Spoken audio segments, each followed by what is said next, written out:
ANS news. बहुजन नेता are Pandya पर जानलेवा हमले की जांच होने की मांग की। अगर प्रशासन सही तरीके से जांच नहीं करेगी तो हम करेंगे अनशन। बहुजन नेता आर पांड्या पर 21/6/2025 को हुआ जानलेवा हमला। आर पांड्यन बहुजन समाज के काफी सालों से जनता के बीच में कार्यरत रहे हैं। डॉक्टर बाबा साहेब अम्बेडकर जी के महापरिनिर्वाण दिवस को 6 दिसंबर को ड्राई डे घोषित करने की मांग को लेकर कई सालों से आंदोलन मोर्चा करते रहे हैं। आर पांड्यन एकमेव बहुजन समाज के नेता जो ड्राई डे की मांग पर लगातार सरकार को घेरा। बाबा साहेब की विचार पर चल रहे बहुजन नेता पर जानलेवा हमला होने पर पुलिस प्रशासन इसकी जांच सही तरीके से नहीं कर रही है। कहीं ना कहीं हमें लग रहा है यह कि बाबा साहेब के वचनों पर चल रहे लोगों को न्याय के लिए हमेशा संघर्ष करना पड़ता है। हमें न्याय नहीं मिला तो हम अन्याय के खिलाफ जल्द ही अनशन करेंगे। भीम सेना भीम आर्मी मुंबई प्रदेश अध्यक्ष संजय मेहरोलिया का ऐसा कहना है। बहुजन समाज के नेता पर जानलेवा हमला होता है। कई बार जो बहुजन समाज के नेता आर पांड्यन साहब हैं, कई सालों से लगातार 6 दिसंबर पर बाबा साहब अम्बेडकर के महापरिनिर्वाण दिन पर ड्राई डे घोषित होना चाहिए, इस पर कई सालों से निरंतर वो काम करते चले आ रहे हैं। ऐसे नेता पर जानलेवा हमला होता है और पुलिस प्रशासन इसको कहीं ना कहीं सही तरीके से जांच नहीं कर रहा है। हमारी मांग है कि पुलिस प्रशासन इसको सही तरीके से जांच करे। एकमेव ऐसे नेता हैं वो जो हमेशा ही 6 दिसंबर के दिन या बहुजन समाज के लोगों के लिए हित में उनके लिए कार्य करने के लिए निरंतर आगे आते रहते हैं।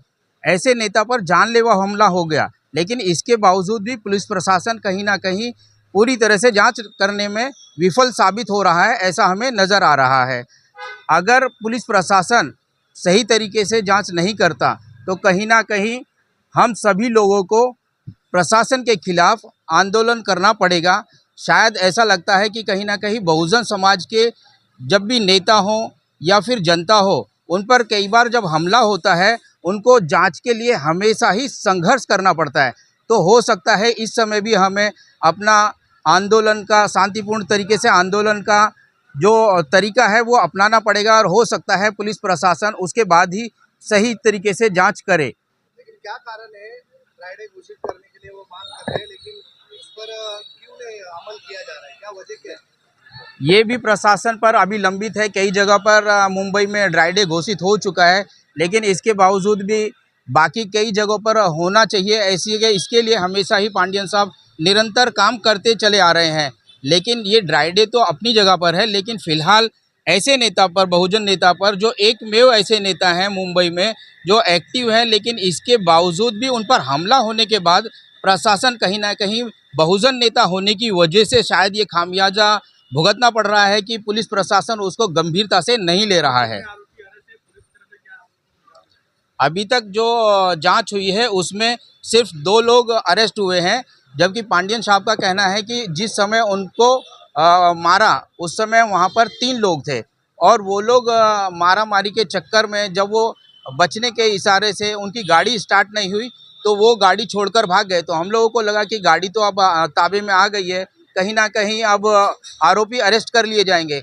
लेकिन यहाँ शायद ही पुलिस ने या फिर पुलिस के साथ लोगों ने, उन आरोपियों ने इस तरह का गेम खेल दिया कि उल्टा पांड्यन साहब के ऊपर ही 324 का केस भी लगा दिया। जबकि पांड्यन साहब का कहना है कि उनको जब मार रहे थे वो तो पांड्यन साहब गिर गए थे और उस समय वो बेहोश थे, जबकि उन लोगों ने उल्टा 324 का केस लगा दिया। ये पुलिस को जांच करना चाहिए। जब आरोप जो फिरियादी है वो ज़मीन पर पड़ा हुआ है, वो कैसे सामने वाले को मार सकता है? यही मैं बता रहा हूँ, कहीं ना कहीं केस को क्रॉस केस बना दिया गया है ताकि जो बहुजन नेता है उसकी सही तरीके से ऐसे नेता की जांच ना हो और कहीं ना कहीं पुलिस प्रशासन या फिर पुलिस प्रशासन को गुमराह किया जा रहा है और उसमें पूरी तरह से पुलिस जांच नहीं कर रही है। क्या किसी का दबाव है क्या पुलिस पर? हमें तो ऐसा ही लगता है कि जिस तरह से अभी तक जांच सामने आई है कि क्रॉस केस बना दिया गया है और क्रॉस केस बनाने की जानकारी भी पांड्यन साहब को है नहीं, जबकि लेकिन ये क्रॉस केस बन गया तो कहीं ना कहीं ऐसे ये सब देखते हुए तो यही लगता है कि कहीं ना कहीं पुलिस भी किसी दबाव में है जो अभी तक पूरी तरह से जांच नहीं कर रही है। देखो, एक बहुजन नेता हो या जनता हो, कई बार हमेशा ही जो बाहुबली है उनका निशाना बनते चले आए हैं। तो हो सकता है ये कहीं ना कहीं कुछ लोगों ने इनको भेजा हो, जिसकी जांच पूरी तरह से होनी चाहिए।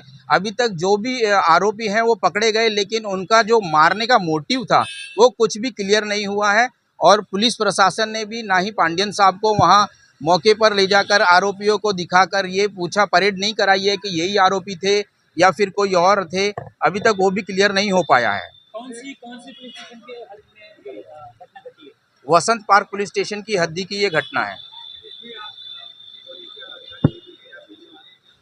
अभी तक हम लोग मिले नहीं हैं, लेकिन आने वाले समय में हम लोग एसीपी डीसीपी से जरूर मिलेंगे और मुख्यमंत्री से भी मांग करेंगे कि ये पांडियन साहब पर पहली बार हमला नहीं हुआ है। इससे पहले भी एक बार हमला हो चुका, उनकी गाड़ी पर हमला हुआ था, गाड़ी के कांच टूट गए थे, उस समय भी पांडियन साहब बाल बाल बचे।